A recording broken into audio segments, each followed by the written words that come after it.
Before we get into this video, I need all of you to do one thing with me.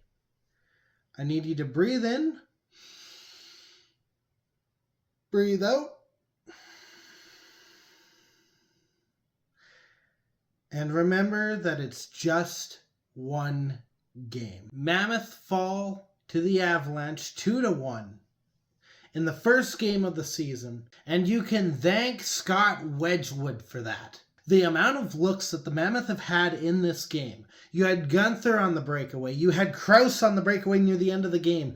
There was another, I think it was McBain, had a breakaway at the end of the game. All three stopped by Wedgwood. The only one that gets past Wedgwood is Gunther, looking like Alexander Ovechkin. And you're not going to beat an Alexander Ovechkin slap shot. That's why Alexander Ovechkin is the leader in the NHL with goals.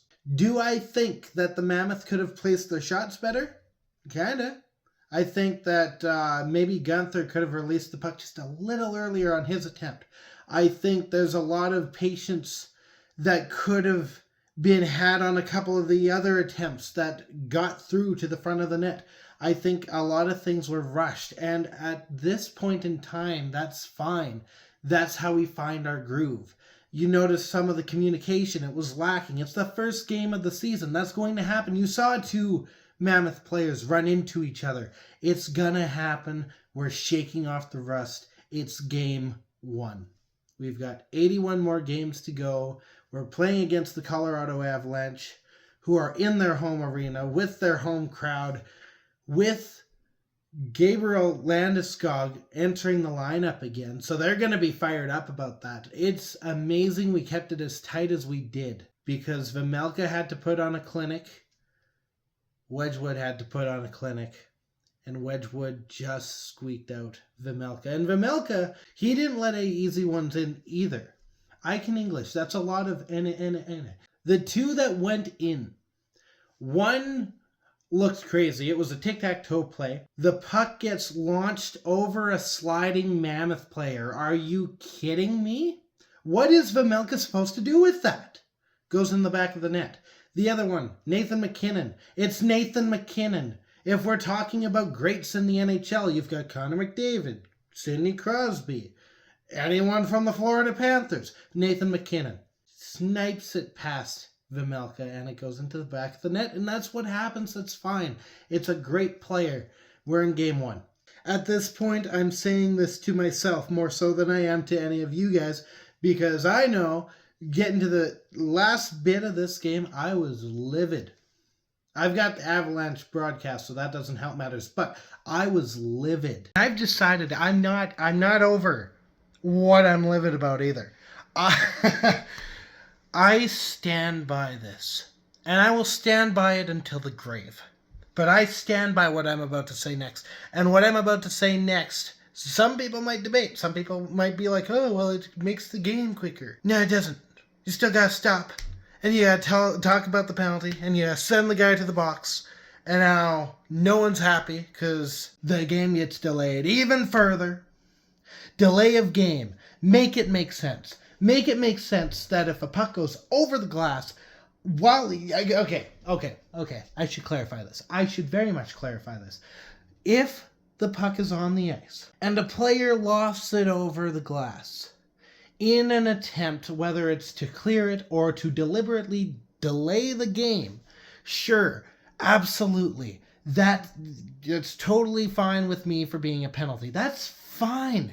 That's okay. Why is it that a delay of game can be called, and this happened in the Battle of Alberta game yesterday too, that I watched, unfortunately. Why is it that if you bat a puck out of midair and it flies over the glass, you get called for a delay of game, which is supposed to be, by the language, a deliberate action.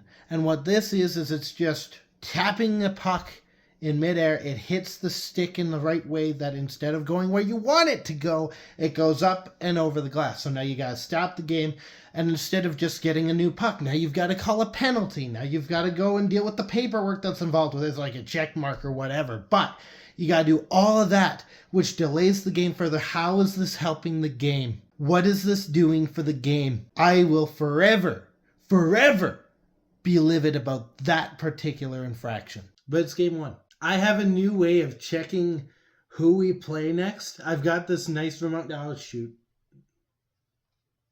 This is what the offense for the Cubs looked like in the first couple of months of the season.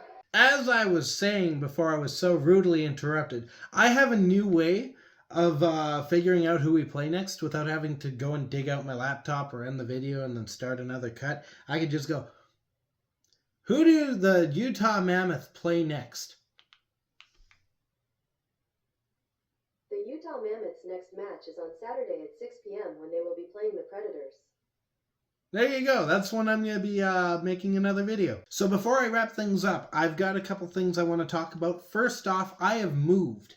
So this space, which is very white at the moment, and it needs to be changed to more hockey. This place is mine, kind of. I'm renting it, but it's mine. So I'm very excited about that. I can be loud, which is great. I'm closer to Calgary, which means that there are 2 games coming up in a while. One's in December, the other one I think is in April, where I get to go and cover these games live, hopefully, and I'll get to that point in a second here. But I'm hoping to cover 2 Mammoth games live this year in Calgary. It's going to be great. But there are going to be some games, as was the case last year, but last year it was a bit more sporadic. This time I've got more of a schedule set up for when I'm going to be missing games, because that schedule is, well, it's not mine. It's another hockey team's schedule. You could say I'm cheating on the Mammoth with a different team. It's terrible, I know.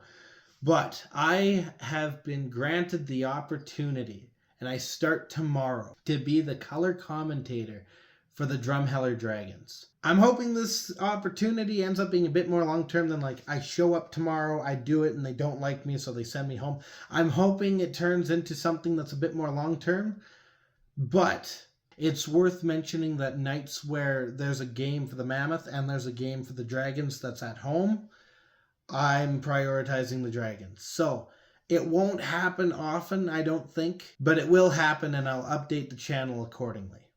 So, in the meantime, tusks up and go Mammoth!